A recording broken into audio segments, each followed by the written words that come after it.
हसीन रात बदे संपर्क करी 74150। सनत इन्हें देखा बे? अरे सनत यहाँ देखा का वो देखा। हाँ, हसीन रात बदे संपर्क करें के बा भाई? अरे यार ये तो ना मालूम के बा, लेकिन जे भी बा गजब। अरे का करताड़ा? अरे डायल करो तनी। अरे पगलाइल बड़ा, ये क्यों फर्जी बा? केहू भी अपन फर्जी नंबर लिख के चल जाले। अबे वेट करो ना, चेक कर लेता नहीं। अरे पगला गइल बड़ा का? अबे चुप बे। अरे यार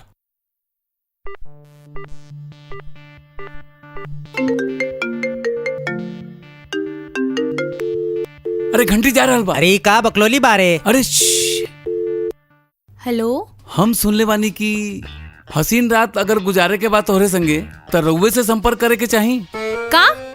कौन बदतमीज बोला तड़ा? अरे मैडम गुस्सा काहे करता रू? बताई ना, अगर एक हसीन रात गुजारे के बाद रउवा संगे त का चार्ज करबू और ई राउर सर्विस कौना लेवल के होई? सुन रे सरऊ कुत्ता, हैं? हमार सर्विस के लेवल उही तरह हुई जौन तरह तोहार माई तोहके देत हुई, लात और ये जूता वाला, समझला सरऊ हरामी। ओ मैडम गाड़ी वाड़ी ना दिह वरना। चुप रे सरऊ कमीना, तू गाड़ी के बात का करे तड़ा? अगर अपन बाप के औलाद हुआ तो सामने आके बात करा, या तो एगो काम करा, तू अपन नाम बता दा, या तो तू ई बता दा कि तू कहाँ से बात करत तड़ा। अगर मर्द वाड़ा ना तो दोबारा फट्टू जैसन कॉल ना करिहा, सोझे सामने आके बात करिहा, फिर देखा तहार रात का तहार दिन भी हसीन कर देब, समझला? चला रखा फोन। का भइल रे? अरे कुछ नहीं, माँ बहन एक करतिया। चला। ए हुसैन, अरे रुक रे, आखिर ऐसन का बोल दिली लगी जे तहार थोपड़ा मुरझा गइल? कुछ नहीं यार सनत, हम सर वो से इतना इज्जत से बात करत रहनी और यू हमके लगातार फोन पे गाड़ी देत रहली। अच्छा, यहाँ हमारी इज्जत के वाट लग गई और तो के हंसी आ रहा बा। अरे नहीं यार सरऊ, हमार बाप के भी आज ले हिम्मत ना भइल हमसे ऐसा बात करे के, और यू मन तो करत रहल कि ओकर मर्डर कर दी या खुदे के मार ली। अच्छा ए हुसैन देख, तू हमार दोस्त ही नहीं हमार भाई हुआ, तहार इंसल्ट मतलब हमार इंसल्ट। अब देखा हम का करता नहीं, चला नंबर दा ओकर। अच्छा, इतने से दिल नहीं भरल तहार, तू गाड़ी खाइल चाहत हड़ो से? अरे बकवास बंद करा और ही हमके नंबर दा ओकर। अरे का करत बड़ा रे सनत? चुपचाप देख हम का करता नहीं। अब के बा? हेलो जी हम सनत शुक्ला बोलता नहीं जी। जी यहाँ एगो दीवार पर राउर नंबर लिखल बा। का? कहवा? हाँ जी, इहे नेशनल कॉलोनी में। ओकर नीचे कुछ गंदा बात भी लिखल बा। का? का लिखल बा? जी हमके बतावे में तनी शर्म आ रहल बा और तनी सा ऑकवर्ड फील हो रहल बा। त ओके समझ गई नी, इहे लिखल बा ना, हसीन रात गुजारे बदे संपर्क करी। हाँ हाँ हाँ जी जी जी जी एग्जैक्टली ये लिखल बा। देखा हम बहुते परेशान हो गइल बानी इस सब से। केहू ना केहू हमके रोज फोन करके ई घटिया बात कर रहल बा, हर रोज हमके परेशान कर रहल बाटे। इनफैक्ट एगो तो हमसे अभी अभी गाड़ी खैले बाटे। का? बट थैंक गॉड रउआ हमके फोन करके बतौला कि आखिर ई होत कैसे बा। प्लीज का तू वहाँ रुक सकेला? हम 10 मिनट में वहाँ पहुँच जाइब। हाँ जी बिल्कुल, कोनो बात नहीं, रउआ आ जाई, हम रुकल बानी। Okay thanks, I am coming. Okay okay bye. अबे ये का कर रहल बड़ा तू? तो के ओकर मर्डर करे के रहल ना। अब देखो हमनी रोज ओकर कैसे मर्डर करे नी। वो 10 मिनट में आ रहल बिया, तू एगो काम कर, तू वहाँ जाके छुप जा, पकड़ा। अरे जा तू जो ना रे। What the hell is this? का रउआ बता सके नहीं ये सब के लिखले बा? I don't know, हमके नहीं पता कौन लिखले बा। बट रउआ यहाँ कैसे और रउआ ये सब कैसे देखला? जी हम सप्तऋषि कॉलेज में पढ़ता नहीं और ये हम रोज यहाँ से आज जाते हैं और ये अचानक हम ई करे आ गए नहीं और ये अचानक हमार नजर यहाँ पड़ल, तो ये सब देख के हमके अच्छा ना लगल, तो हम फिर ये नंबर पे फोन कई नहीं और इत्तेफाक से रउआ से बात हो गई। थैंक गॉड रउआ हमके फोन कइला, ना ही तो रोज हमके अलग अलग तरह के लोग अलग अलग तरह के नंबर से फेक फोन करेले। रियली में बहुते परेशान हो चुकल बानी ई से। अच्छा ऐसन का? चली राउरी प्रॉब्लम सॉल्व कर देता नहीं। अब देखिए हम का करता नहीं। अरे ई का कर रहल बड़ा? नंबर मिटावता नहीं, नंबर मिटावता नहीं।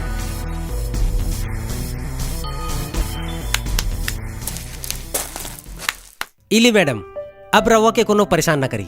ओह, so nice of you, thank you so much. रउआ रियली बहुत ही अच्छा इंसान हुआ। देखी मिस सोनम, हमार दिल में लड़की और ये औरत बदे बहुत ही इज्जत बा, और ये हम चाहे नहीं कि लोगन के दिल में इज्जत पैदा हो, यही बदे ये हमसे देखल ना गइल। खैर एगो काम करी, रउआ रिलैक्स करी, घरे जाई, काहे कि हमके भी कॉलेज जाए के बा, हम बहुत ही लेट हो गइल बानी। वैसे भी हम शहर के नहीं खे बानी, बाहर से आयल बानी, यही बदे हमरा लगे गाड़ी नहीं खे बा, रोज हमके पैदल आवे जावे के पड़ेला यहाँ से। तो हाँ ठीक बा, तो फिर हम चलता नहीं। Okay, nice to meet you, bye. Excuse me Sanat ji. हाँ हाँ बोली ना। इफ यू डोंट माइंड, का हम रउआ के ड्रॉप कर दी? हाँ नहीं नहीं नहीं नहीं, रहुआ तकलीफ काहे करता नहीं, हम चल जाए। नहीं नहीं, रउआ हमारे इतना बड़ मदद कइला, एटलीस्ट हमार इतना करल तो बनेला। अब रउआ हमके मना ना करी प्लीज। आई हमरा साथ, हम रउआ के छोड़ दी। ओके, आई हमरा साथ। Thank you madam.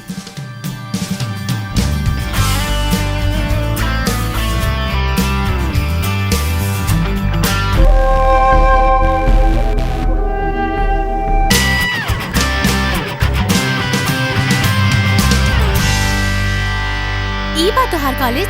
चलता नहीं। ओके, अच्छा, nice to meet you, okay, bye. Bye. Thank you madam. Bye.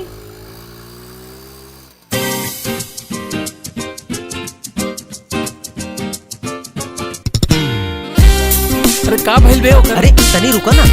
अरे अरे देखा अगर मैसेज आइल बा, रिप्लाई करो।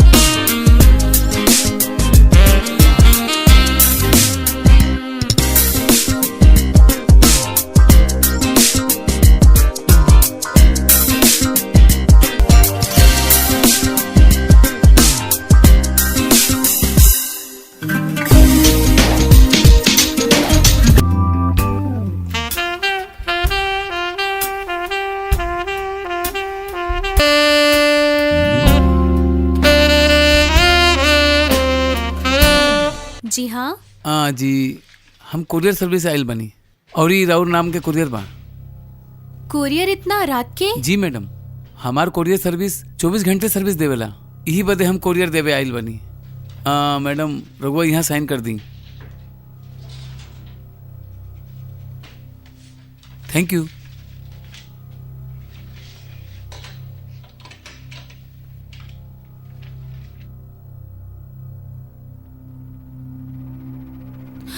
हाँ,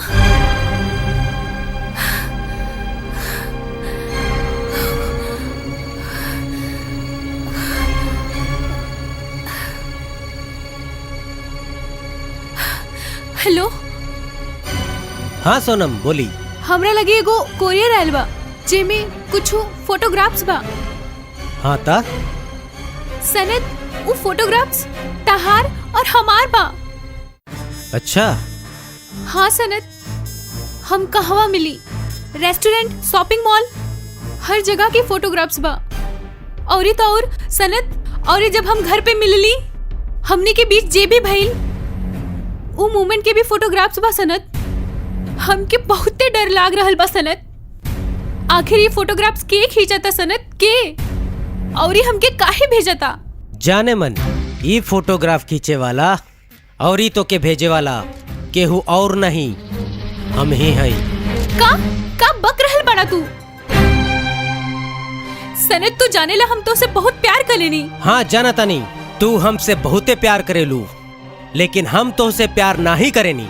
हम तो खाली अपन खेल खेलत रहनी, और ये अब हमार खेल खत्म हो चुकल बा, काहे कि आगे के खेला अब हमार दोस्त खेली है। शट अप, के बात तोहार दोस्त? उहे जे ए मेरा दरवाजा पे ठाड़ बा, कोरियर बॉय बनी के। हमार बात तनी ध्यान से सुना, अब तू वैसे ही करबू जैसन हमार दोस्त चाहिए। अगर तू ऐसन नहीं करबू त तहार सब पे फोटोग्राफ्स फेसबुक पर छा जाई, और ई कल पूरा सोशल मीडिया में तहार सब पे फोटोग्राफ्स वायरल हो जाई, और ई तो के सबसे ज्यादा लाइक्स और कमेंट्स मिली। अब तू ही जाना तो के का करे के बा। हमके भरोसा नहीं हो रहल बा सनत, तू ये का कहतड़ा? जे कहता नहीं चुपचाप मानी लो, नहीं ता। सनत, सनत, सनत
अरे अरे ये देखा हऊ तितरी के फोन आ रहल बा अभी। भाई तना तहार याद आत होई। रुक जा उठावता नहीं, स्पीकर में डालता नहीं। हाँ बोली। कहाँ बड़ा तू लोग?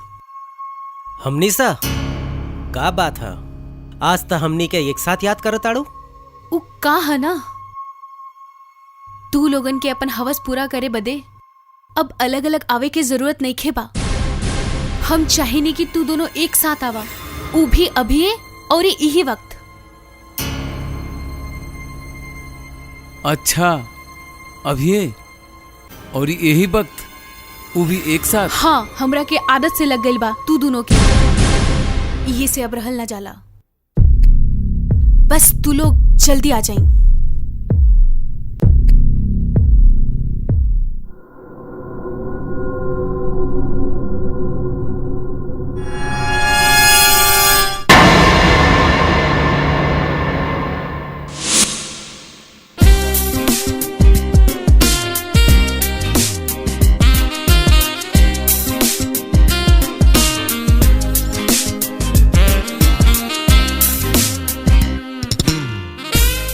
लागत आज बहुते मूड में बिया। भाई हमरो मन करत आज नॉनवेज खाए के। हाँ,